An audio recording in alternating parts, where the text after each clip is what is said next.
What is up, you guys? Welcome back to the channel. Hopefully each and every one of you guys is having a great and amazing day. I'm gonna ask you guys to all do me a huge favor and go ahead and smash that thumbs up button. And while you're at it, if you haven't subscribed already, please consider doing so. It helps the channel tremendously moving forward. With that being said, let's go ahead and cue this little montage. And right after the montage, we'll get right into what's been done to the car.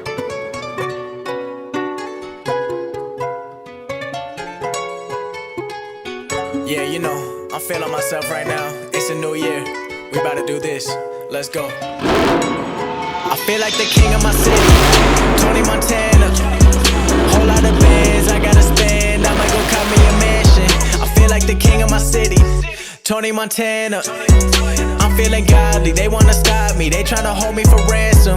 Now if I said it, I meant it. A lot of them feeling offended when you always winning and winning. I'm sorry you made a decision. A lot of women that I've been with, it's none of your business. I'm keeping my life on the low. Now that you saw that little montage, let's talk about what's been done to my 2019 Roush Stage 3 Mustang.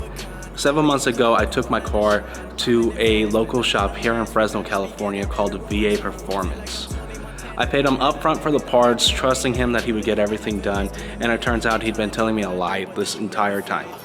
It was a nightmare experience to say the least that I'm not going to get into today, but if you'd like to hear the story, go ahead and click the link in either one of these corners and you'll see in depth on exactly how much of a fraud this guy really is. But in today's video, I will tell you on what I was scammed out of, but first, let's get into detail on what's been done to the car. So let's get right into it, starting with the most important part of the puzzle. I went with a full fuel system that supports E85 with a return style by 4 Innovations paired with some injectors by Injector Dynamics. I went with ID1050X's, which should be plenty to support what I'm trying to accomplish. Next up, I went with a American Racing header, 1 7/8". I originally ordered Cooks, ended up with courses in the car without connection pipes, so turns out Cooks weren't available, and he had put some used courses in the car, which I was absolutely furious about. So I ended up finding these American Racing headers, got them in the car, and let me tell you, I am 100% satisfied with what I have. I 100% recommend it. The next thing that I did was a VMP heat exchanger. It's a triple pass system with a set of fans on it. It's a big upgrade from the stock Roush one that came equipped on the car. I also did a VMP smaller pulley, just one size down. I didn't want to get too crazy to prevent further heat soak. That's kind of what we're combating here with the heat exchanger, so no need to stress the supercharger any more than just one size down. Another thing that we did was a full UPR catch can system with custom lines. As mentioned earlier, VA Performance left me with an absolute mess with my car. You heard about the headers already. Once I heard about that and confirmed that it was true, I immediately told them I was towing the car out, towed it up to another shop by the name of Automotive Pros of Fresno, and they did a fantastic job finishing the project. Big shout out to them. I 100% recommend them to do your work if you're in the Fresno area. So what else was missing with the car? Well, like I mentioned, I ordered some ID1050X injectors. He put some stock GT injectors in my car. Another thing that was missing was my battery. I'm missing my plastic battery cover, the underbelly. I was missing the fuel controller, all of which came out of my own expense. He didn't want to cover any of this, of course. In fact, he completely ignored any request that I had after I towed the car out of there. And it's just sad what it's come down to, because many more people were affected from it than just me. Now that I got the car up and running, I went ahead and sent my 5-minute idle tune and just minor driving over to Palm Beach Dyno. I'm still waiting to hear back from them. The car is running super rich right now, and the reason being, I believe, is because I don't have any downstream O2 sensors in the car currently. Again, VA Performance still has them, or lost them, sold them, whatever they did with it. Anyhow, I'm waiting to hear back from the tuner. I'm pretty sure Palm Beach Dyno still uses the secondary O2 sensors, so that could be a big reason why it's running lean.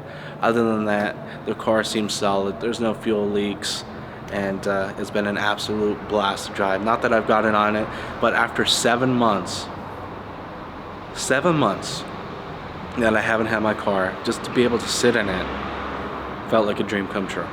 So as you guys know, I got big plans for the car in the near future. Obviously, we have the wheels that we haven't installed on the car yet. I'm excited for that. I'm most likely gonna get that done tomorrow, so stay tuned for that video. We got a complete makeover coming for the car. You guys will be excited about that. And of course, there's not gonna be a shortage of content coming now that I have the car back in my possession. I'll be pumping out as much content as I possibly can. Feels so good to have the car back. I know the car isn't running exactly how it should. I'm still waiting for a revision from Palm Beach Dyno. The car's running super rich. The AFRs are like 9.2 at idle, and obviously it's just not running how it should. It should be at about 14 at idle. I'm thinking it's because I don't have any secondary O2 sensors, and unfortunately they're on back order right now, so there's nothing much that I could do about it. But I'm just happy that I have the car back overall. It's been a nightmare experience, like I've mentioned several times, and I haven't touched this steering wheel in forever, and it just feels so good to be able to grab the steering wheel. I put the steering wheel in and literally dropped the car off a couple of weeks later. I never got to really enjoy the car. I dropped off the car about 3 months after purchasing it, and haven't seen it for 7 months. So it is what it is. We got the car back now. We're gonna get it running how it should, get it over on E85, and do a complete makeover with the car, make it our own, make it different from everybody else's, and overall, I just can't wait. The car definitely won't be going away for an extended period of time. This time we're just doing minor things, and I can't wait to show you guys exactly what I have planned for the car. It's gonna be a game changer. For the car at idle, it almost sounds like it's camped. And when I first initially step on the gas from a stop, it almost feels like it's gonna die because it just has so much fuel going to it.